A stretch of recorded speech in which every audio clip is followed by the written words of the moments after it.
আজকে আলোচনা করব পাকা নিয়ে। ধরা যাক যে পাকা ফল, তার ইংলিশ তো আমরা মোটামুটি অনেকেই জানি, রাইপ ফ্রুট। রাইপ ফ্রুট মানে কি? পাকা ফল। ঠিক তেমনি পাকা বাড়ির ইংলিশ কি হতে পারে না? Brick build house.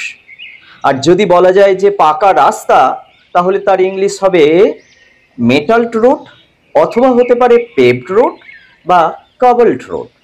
আর পাকা চুলের ইংলিশ সেটা হবে গ্রে হেয়ার। এছাড়াও আমরা অনেক সময় কথায় কথায় বলি না যে ইচড়ে পাকা বা অকাল পক্ক, তার ইংলিশ হবে প্রিকেশিয়াস বয়। এবার ধরা যাক পাকা সোনা, তার ইংলিশ কি হতে পারে না? Pure gold.